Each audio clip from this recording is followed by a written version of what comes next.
When you practice here at the monastery, you have the help of a supportive environment. The whole place is designed for people to practice the values that we live by, the fact that you've got other people here also practicing. It helps provide a protective framework for your practice, a place where the practice can be nurtured and grow. When you're practicing alone, out on your own, you have to provide the framework. In other words, you can't just practice in the context of your life as you normally live it, stick your meditation time into the cracks, and hope that it's going to survive. You have to provide the context.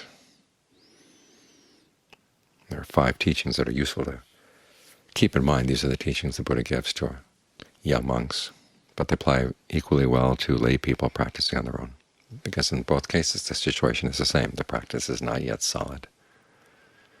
It can easily go astray. The 5 are that you hold by the precepts, that you practice restraint of the senses, you keep watch over your conversation. In the Buddhist terms, this means you make sure that what you say is true and beneficial and timely. You might want to throw in a John Fung's advice that ask yourself before you say something, is this necessary? And if it's not, don't say it. You need to find some time of solitude, and you need to develop right view. Of these, right view is the most important, because we live in a land of wrong views. Years back I read a book on cultures that were based either on shame or guilt, depending on how the parents taught their children. For example, Japan was supposed to have a shame culture, which the parents would say to the children, don't do that, it embarrasses us in front of the neighbors. America was more of a guilt culture. Parents would say, don't do that, it hurts me when you do it. Well, I've noticed now over time, this book was written back in the 40s, America changed from having a guilt culture to more of a shame culture. In other words, the attitude was, if I can get away without anybody seeing this, it's okay. And now we don't even have any shame. The attitude seems if I can just brazen it out, everything is all right. It runs totally against what the Buddha was teaching, is that our actions really do matter, and they really do have consequences. You have to recognize what's skillful and what's unskillful. And these are not things that change from time to time. There were 2 teachings the Buddha gave that he said were categorical, i.e. true across the board, true back in India and true now, and true at any other time and place. One is that skillful qualities should be developed and unskillful ones should be abandoned. And the second was the teachings on the Four Noble Truths of how suffering is caused and where you look for the cause so you can put an end to the suffering, and what you do to put an end to the suffering. This doesn't change from time to time. You want to hold to these things.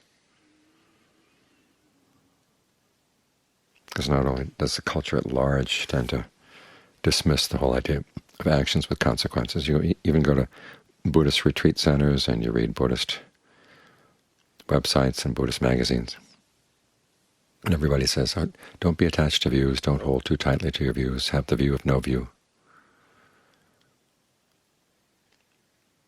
As if karma would work sometimes and not other times, like the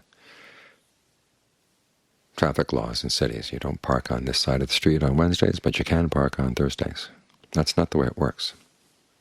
Your actions always have consequences, and you want to keep that in mind. And it's not to be kept in mind in a punitive way. Remind yourself, this is something really valuable you have.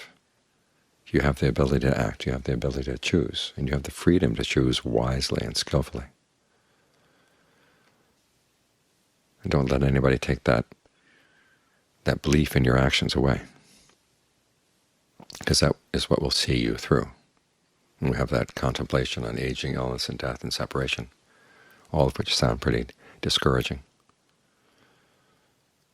But then Buddha says we do have our actions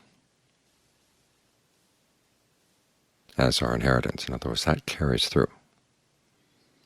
So give importance to your actions. Maintain that attitude. Hold on to that.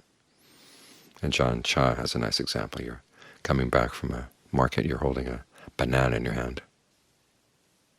And someone comes up and says, what are you taking that banana for? He says, I'm going to eat it. The question is, well, are you going to eat the peel too? You're holding the peel as well. How are you going to answer? As John Cha said, one, you answer out of desire, that you really want to come up with a good answer. That's what gives rise to the discernment. And then, of course, the discernment is the time hasn't come to let go of the peel yet. If you took off the peel now, the banana would just be mush in your hands. You hold on to the peel until you don't need it anymore. And it's the same with right view. You hold on to that. And if people say that you're attached to right view or you're narrow-minded because you're holding the right view, remember, they're trying to take something valuable away from you, like the story of all the foxes had gotten their tails caught in the trap. They had no hair on the tail. And there was one fox left who had hair on its tail. And they tried to convince it that foxes with hairy tails didn't look up to date. The latest fashion fox tails now is with hairless tails. So don't be foolish and get your tail caught in the trap. Your belief in your actions is a valuable belief. You want something you want to hold on to. Similarly with right view about where suffering is caused. I mean, there are pains that come from outside, but as the Buddha said, the real suffering in the mind comes from the way you approach things in life, what you bring to the situation. And if you bring skill to the situation, then no matter how bad it may be, you don't have to suffer. If you bring a lack of skill, you can suffer from anything. So again, this is talking about the importance of how you train yourself. And if nobody else sees that it's important, at least you know that it's important for you. You want to hold on to that. All the other aspects of creating a good environment for your meditation derive from this. On the one hand, when the Buddha says, seek solitude, try to find some time by yourself. This means solitude not only physically, but also in terms of just getting the mind secluded from unskillful states, the things we tend to pick up in the course of the day. As we see this and listen to that, you need time to clean that out. And it's always good to have some time by yourself to remind yourself that you don't need to just get carried away with the views of the society around you. This is one of the reasons why we go out in the wilderness. You sit on the rim of the Grand Canyon, and your value is going to be very different from what they are sitting on the side of a street or sitting in an office working with other people. Get out in the wilderness, the affairs of the daily life seem more and more minor, less and less important. They don't have to weigh down so much on the mind. Even if they are important issues in terms of your family and your work, you want to have some time when you can put them down. And also you need some time to question the values of society at large. The things that come in through the Internet, through TV, whatever. You want to be able to ask yourself directly, do I really believe in these things? Are these things really good to believe? Can I be independent of them?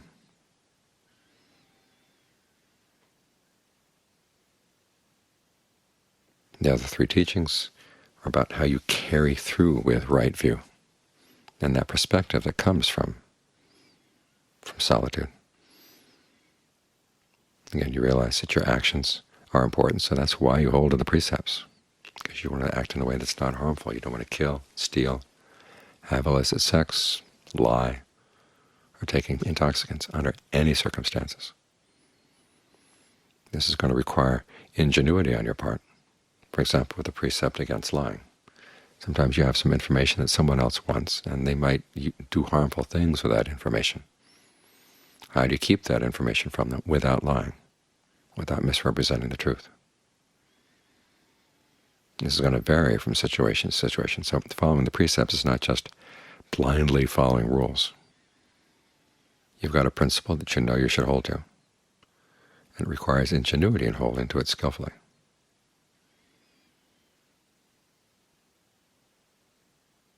Restraint of the senses comes down to the fact that the things you look at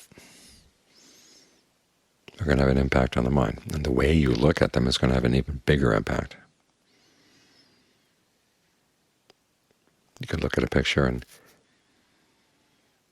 greed goes out or anger goes out.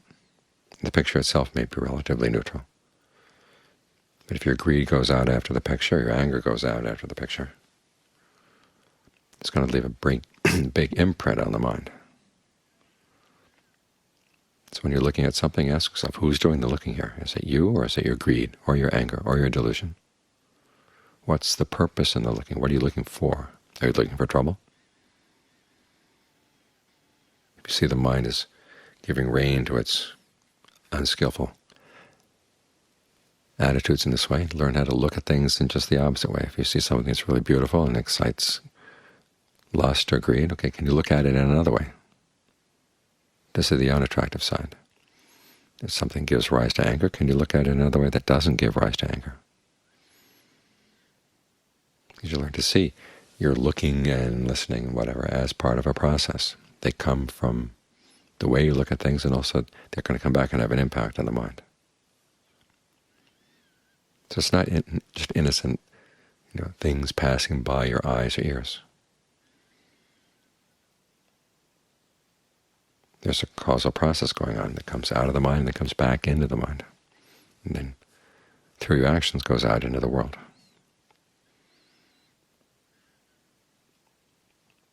And as for your speech, try to be very clear about why you're speaking. One of the hardest types of wrong speech to avoid is idle chatter. In other words, speaking about things without having any really clear intention in mind, just to fill up social space or social grease. If you realize, okay, your workplace does need a little bit of greasing up for the things to flow smoothly, okay, put a little grease on, but make sure it's not too much. Because otherwise, when you start opening your mouth without any thought about why you're opening it, then other things come out besides just friendly chatter.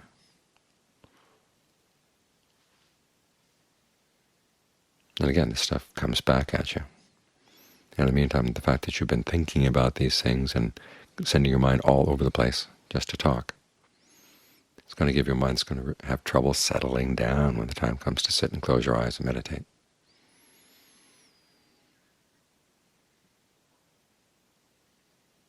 So right view lies at the basis of all of this, and you want to be able to protect your right view and act on it. And that's what provides the context for your practice as you go in the world. And this is how you stay rooted in the Dharma. Years back, when we were first setting up the monastery here, people would come and say, this tradition you've got here is not going to fit in America unless you change it like this or change it like that. Change it the way, basically, I want it, they would say. And we resisted that. And the reason I gave is that we're far away from the Ajahns here. Back when I was in Thailand, being around the Ajahns, you felt close to them. There was a sense of security that came from being with good people, wise people, people with reliable values. Here we're far away from them. If we cut ourselves off from the things they taught us, it's like cutting ourselves off at the root. We're just drifting around. And it's the same with right view. As you take right view into the world, that keeps you rooted in the practice, rooted in the values of the Dharma.